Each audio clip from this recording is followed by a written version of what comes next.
Now, a quick revision of the background to and the key terms of the Anglo-Irish Treaty. Don't forget your third year Irish history course is really built around this, really important moment in Irish history. You learnt about the 1912 Home Rule Bill. Before that, you learnt about Parnell, and you learnt about John Redmond and the pursuit of Home Rule. Then 1916, the War of Independence, and all of that kind of builds up to the 1921 Anglo-Irish Treaty. So we'll go through it really, really quickly. Don't forget, your exam is going to be document based, so don't be surprised at all. You might see a little extract from the Anglo-Irish Treaty. I wouldn't be surprised at all to see such an extract on your exam. And if they put an extract on, it should be very easy. And you might be asked to write a paragraph maybe on some of the terms. So we go through this. I'm going to try and keep these videos as short as I can. So when was it signed? December 1921. Why is it significant? Well, the main reason is because it ended the Irish War of Independence. The Irish War of Independence began because of the result of the 1918 election. Don't forget, December 1918, there's an election at the end of the First World War in Ireland. Sinn Féin win a landslide victory. Sinn Féin say they're going to set up a parliament in Dublin called the Dáil.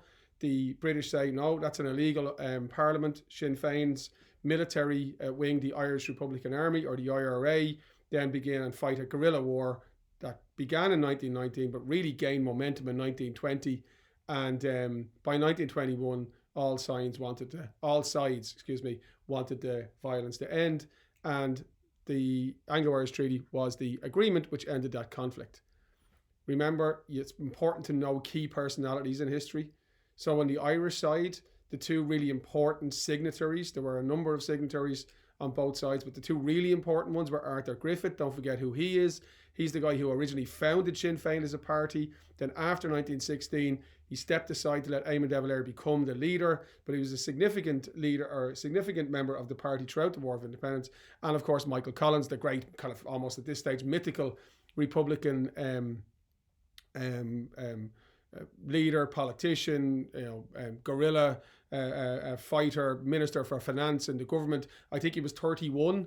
I mean, so young when this treaty was signed. I know he died the following summer and he was 32 when he signed, so he was very, very, very young. But he was sent to London by De Valera along with Arthur Griffith and a group of Irish representatives to negotiate with the British Prime Minister David Lloyd George, known to history as the Welsh Wizard because, of course, he was from Wales, but also because, of course, he was a brilliant politician who was incredibly intelligent, highly manipulative. And when Griffith and Collins were going in to negotiate with him, well, they were really going in to negotiate with somebody who was at the top of the political game. Winston Churchill was famously also a member of the British negotiating team. Thought it's worth a mention considering the fact he became such an important figure in not only British but world history within the next 20 years. So, the War of Independence, let's just do a quick recap. By late 1920 and early 1921, that war has become very unpopular in Britain.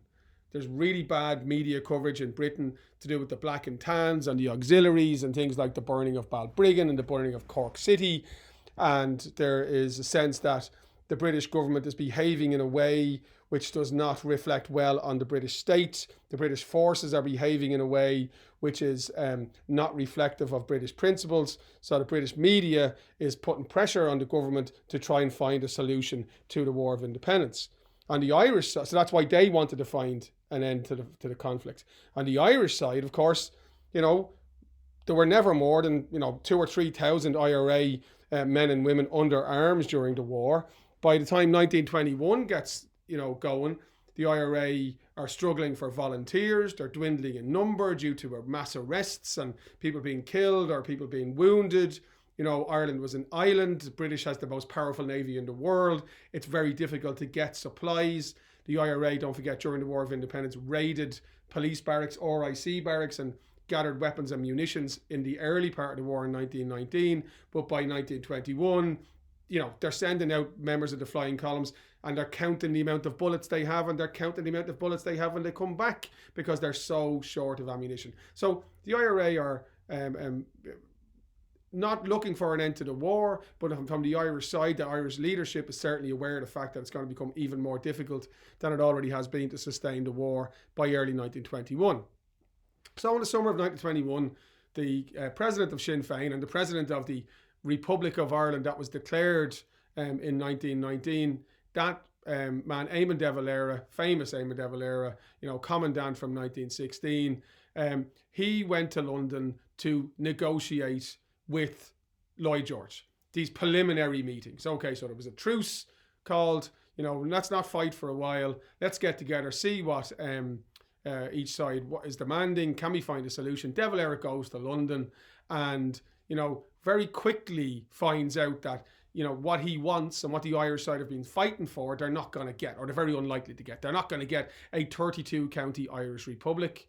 They're not going to get, the complete separation of Ireland and Britain. So De Valera comes back from meeting Lloyd George in 1921, in the summer of 1921, with a very clear understanding that it's not likely that any treaty that is signed is going to give the Republican Irish side what they're looking for. So, for one reason and another, when the actual negotiations for a deal, that's all a treaty is, for a deal between the two sides, when the time came in December of that year, De Valera sent 7 plenipotentiaries, what a word that is, look at that word, plenipotentiaries, to London to represent and negotiate on the Irish side, but didn't go himself.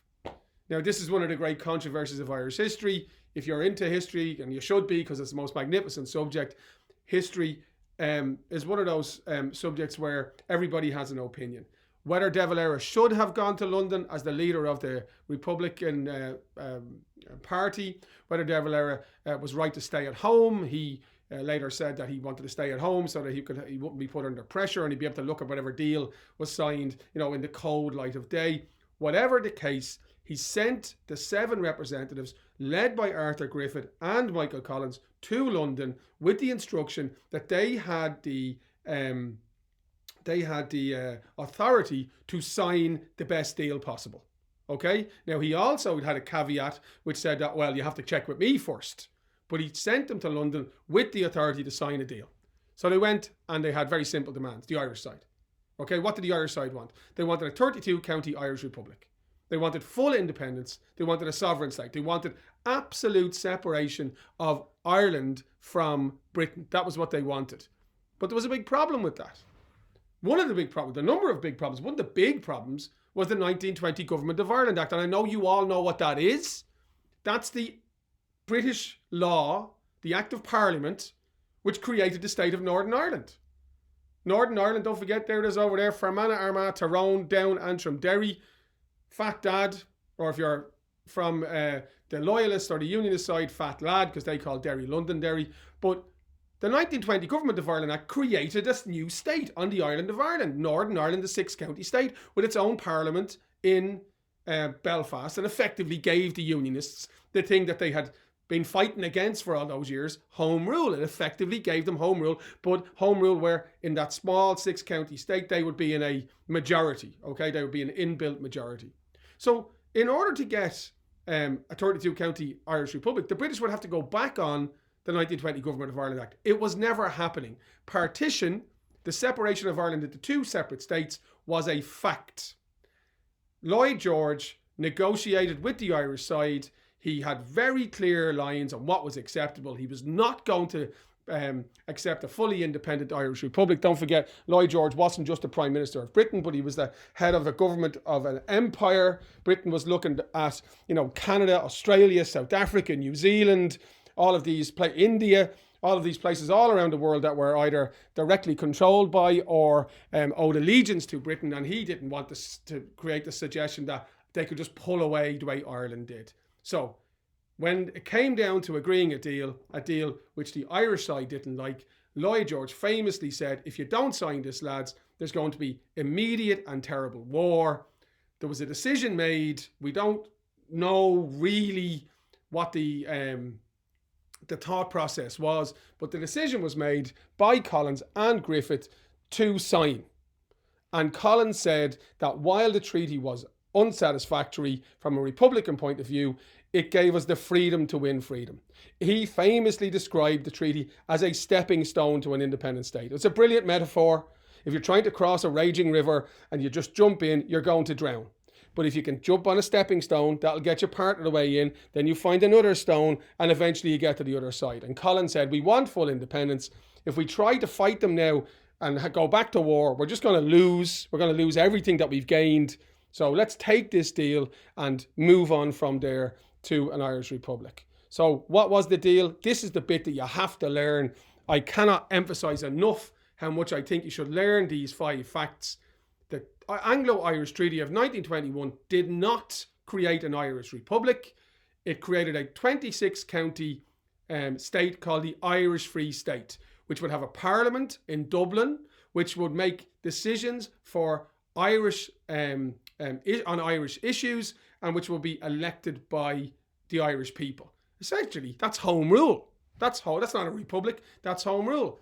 The TDs, or Teachta Dála, members of Irish Parliament, they had to swear an oath of allegiance to the British King. They had to put their hand on the Bible and swear to be loyal. And these were Republicans who had spent, in many cases, 5 or 6 years fighting and suffering against to rid Ireland of the British King. That was a bitter a bitter pill to swallow.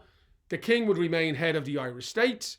They would have a parliament in Dublin, a representative in Dublin who could overrule the Irish Parliament. That never happened, but technically the Governor General, that's the name of that position, had the power to do that, and partition was remaining in place. There would be a border commission, they said, which would look at maybe transferring some land where there were many Catholics from Northern Ireland to the southern state, but it never happened. Look, it wasn't a great deal from any perspective from the Irish side, but it was a practical deal to gain some independence and get the British Army out of the 26 counties. That was the argument that was had in the Dáil. De Valera was absolutely vehemently opposed to it. So were people like Countess Markievicz, who of course famously was a Republican of long standing, involved in 1916. So was Margaret Pearse, the mother of Patrick and Willie Pearse, who saw or regarded the treaty as a sellout and a betrayal. Kathleen Clark, the wife of Tom Clark, famously executed following the 1916 Rising, totally against the treaty. But Collins stood up in the Dáil, Griffith stood up in the Dáil, defended their decision to sign, and in January 1922, the Dáil took a vote, and 64 members of the Dáil said, yes, we accept the treaty. 57 said no. The treaty was passed, we accepted it. The 57 no TDs walked out. That resulted in a civil war. We'll talk about that on a different day. The fact is, the Anglo-Irish Treaty brought an end to the War of Independence, and was the treaty or the agreement which created the state in which you live today.